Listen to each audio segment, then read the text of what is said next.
नमस्कार। आज की सभा में उपस्थित हमारे केंद्रीय मंत्री शांतनु ठाकुर जी,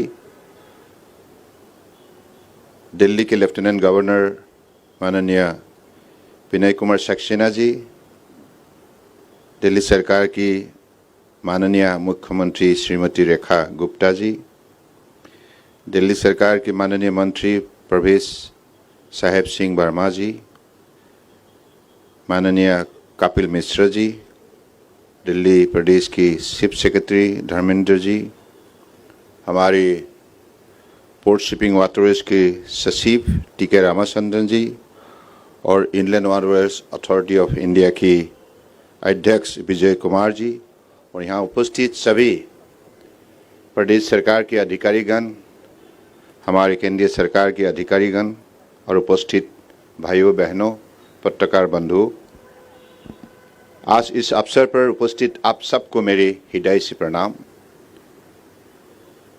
आज जिस कार्यक्रम के लिए हम उपस्थित है, ये ऐतिहासिक पल है।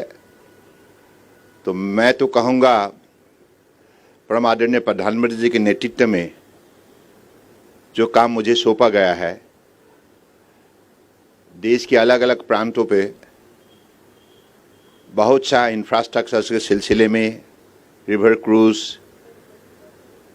कार्गो वेसल, पैसेंजर वेसल, अलग अलग सुविधाएं उपलब्ध की गई है।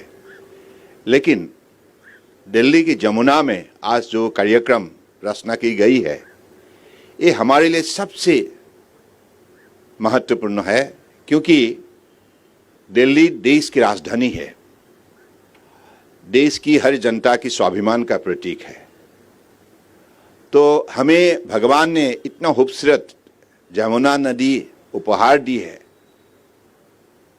तो माँ जमुना की गोद पे अगर हम भक्ति भावनाओं से देश के हितों के लिए, जनता के हितों के लिए अगर कुछ कदम नहीं उठाया, तो सबके मन में स्वाभाविक है दुख रह जाती है। तो इसलिए मैं चाहूँगा, यहाँ जो भी कार्यक्रम हमने रचना की है, जिसके लिए आज भारत सरकार की पोर्ट शिपिंग वाटरवेज और दिल्ली प्रदेश सरकार के बीच जो समझौता हुई है, इस समझौता की हर बिंदु को हम निष्ठापूर्वक सही समय पर लागू करेंगे और दिल्ली को एक मात्रा पर्यटन क्षेत्र में देने के लिए हम पूरी निष्ठापूर्वक हम उसमें अपने कदम उठाएंगे। तो मैं आज विशेष रूप से ये जो व्यवस्था यहाँ देखी है, सक्सेना जी ने पिछले दिनों में जो कदम उठाए हैं और आज रेखा गुप्ता जी मुख्यमंत्री की रूप में अगले दिनों में दिल्ली की जनता के लिए निष्ठापूर्वक वो मेहनत करेंगे, ये मेरा मानना है। और हमारे देश के आदर्शवादी नेता, दुनिया के सबसे लोकप्रिय नेता प्रधानमंत्री नरेंद्र मोदी जी की जो सपना है, जो उनकी मार्गदर्शन है, जो आशीर्वाद है, जो हमें मिली है, सबको मिली है, और देश के विकास के लिए आज हर व्यक्ति को शक्ति उपलब्ध हुई है। तो मुझे ये मानना है कि अगले दिनों में हमारी तरफ से प्रदेश सरकार का साथ मिलकर हमारे जो भी पर्यटक यहाँ आएंगे, उनके लिए बेहतर से बेहतर सुविधा उपलब्ध हो। क्योंकि आजकल के ज़माने में ये जो प्रतियोगिता है, कॉम्पिटिटिव वर्ल्ड है, इसमें लोग हमेशा तुलना करते हैं कहाँ क्या व्यवस्था उपलब्ध है। तो इसलिए दिल्ली में हमें इस घाट को विशेष रूप से सजाना होगा और नदी का गहराई को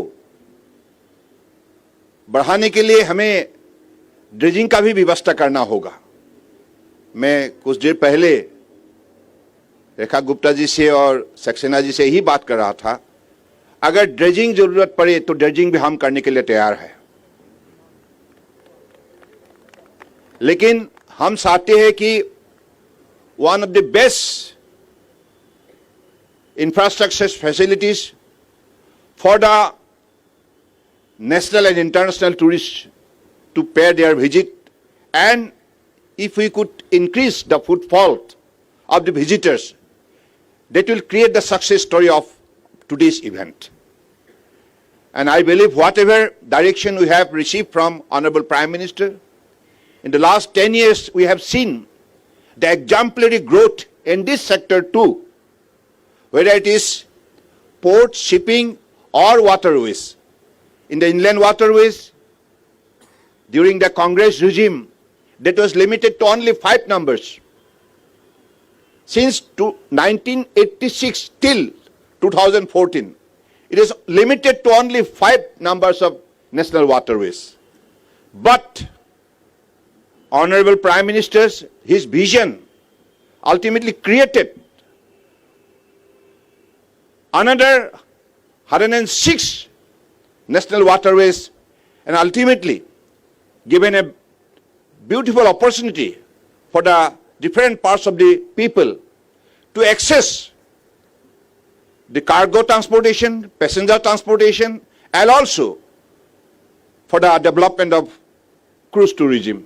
So this is the way, creating ample opportunities to earn the livelihood, and also creating the ecosystem where the youth can be well motivated, and also their confidence can be generated to put their future course of action in the waterways. इसलिए मैं मानता हूं जलमार्ग में जो शक्ति है वो किसी का पास नहीं है. The mode of transportation is cost effective, environment friendly and seamless and no congestion. कोई एक्सीडेंट का खतरा नहीं है और ये इको फ्रेंडली है. हम चाहते हैं प्रकृति हमेशा सुरक्षित रहे. प्रकृति को सुरक्षित रखने के लिए हमें वाटर सेक्टर में विशेष रूप से ध्यान देना होगा, और मैं मानता हूं फ्यूचर के लिए यही हमारा सबसे बड़ा हाईवे बनेगा, देश में हाईवे बनेगा, क्योंकि परम आदरणीय प्रधानमंत्री जी ने कहा है कि जहां जहां जलमार्ग है उसी जलमार्ग में जो शक्ति, संभावना और संपदा बसा हुआ है, इनको हमें विशेष रूप से अध्ययन और अनुसंधान करना होगा ताकि हम इससे लाभ उठा सके, जनता को हम लाभ दे सके, रोजगार दे सके, किसानों का हम उपार्जन 3 गुना बढ़ाने के लिए इसी जलमार्ग के जरिए हम सहयोग कर सके. तो इसलिए मैं मानता हूं आज जो यहां कार्यक्रम रचना की गई है, इस कार्यक्रम के जरिए भविष्य में दिल्ली में और बहुत जमुना में हमारी एक्टिविटी बढ़ेगा, और ये शुरुआत है. हम शुरुआत अगर निष्ठापूर्वक करें तो निश्चित रूप से अगले दिनों में यमुना एक सबसे आकर्षित पर्यटन केंद्र बिंदु बनेगा. इसी शब्दों का साथ मैं फिर से इस मंच पे उपस्थित सभी विशिष्ट हमारे परम आदरणीय मुख्यमंत्री रेखा गुप्ता जी, हमारे लेफ्टिनेंट गवर्नर सक्सेना जी और मंत्री हमारे वर्मा जी, शर्मा जी, मेरे सहयोगी शांतनु जी, हमारे अधिकारी धर्मेंद्र जी, रामचंद्रन जी और विजय कुमार जी, आप सबको धन्यवाद देते हुए, उपस्थित सभी जनों को मेरा प्रणाम देते हुए मैं अपने विराम को वाणी को विराम देता हूं. धन्यवाद. बहुत बहुत धन्यवाद महोदय, आपके मार्गदर्शन के लिए. आपके दिशा नेतृत्व और आपके मार्गदर्शन में हम अपने लक्ष्यों को जरूर हासिल करेंगे, ऐसी हमें उम्मीद है. और अब कार्यक्रम अपने अंतिम पड़ाव पर. धन्यवाद संबोधन के लिए आमंत्रित कर रही हूं डॉक्टर कल्पना खुराना जी.